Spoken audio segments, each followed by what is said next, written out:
کے دور کی پیداوار ہے. یہ زیادہ سے زیادہ 2 صدی 19ویں صدی میں ان کا وجود ہوا.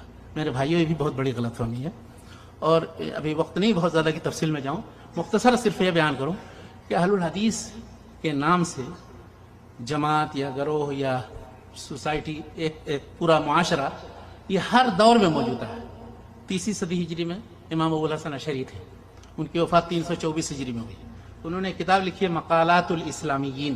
اسلام کی طرف جتنے منسوب فرقے ہیں ان کے اقوال اور افعال اور اعمال کیا ہیں، ان کے نظریات، امانت داری کے ساتھ ذکر. اس میں ایک گروہ مذہب و اہل الحدیث بھی ہے. ان کے عقائد بیان کیے، ان کا طریقہ بیان کیا، ان کے اخلاق کیا ہے. آخر میں لکھا ہے کہ جو کچھ ہم نے یہ ذکر کیا ہے بالکل یہی طریقہ ہمارا ہے، ہم اسی کی اتباع کرتے ہیں. تو وہ بھی اہل حدیث تھے. یہ سن 324 ہجری میں ان کا انتقال ہوا. امام ابو بکر اسماعیلی 340 ہجری میں وفات ہوئی. اعتقاد اہل الحدیث کے نام سے ایک کتاب لکھی.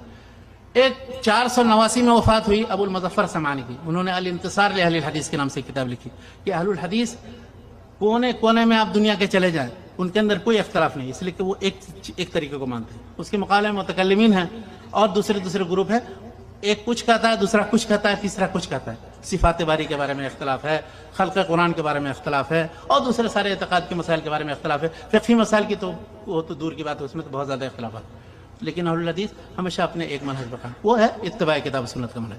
تو میں آپ کو بتاؤں کہ 3ری-4تھی صدی ہجری سے لے کر کے یہاں تک ابن خلدون نے، جو مشہور مورخ ہیں، انہوں نے اپنی کتاب میں مقدمہ ابن خلدون میں لکھا ہے کہ لوگوں کا اہل السنت عام طور پر تقریباً 2 متمیز یا ممتاز گروہوں میں تقسیم ہو گئے. ایک اہل الحدیث، دوسرے اہل الرائے.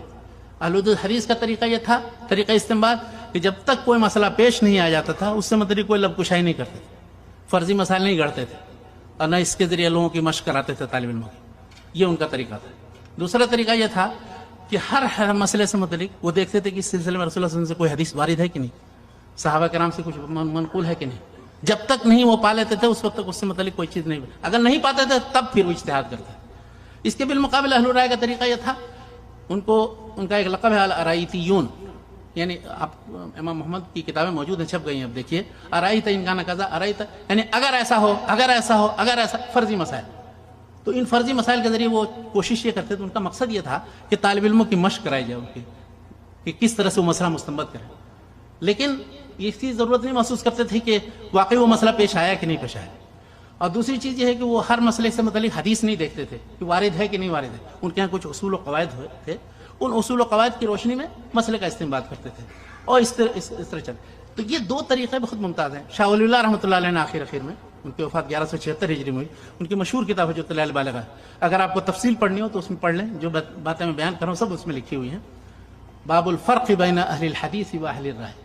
تو آپ کو سمجھ میں آ جائے گا کہ اہل الحدیث کا طریقہ کیا ہے، اہل الرائے کا طریقہ کیا ہے.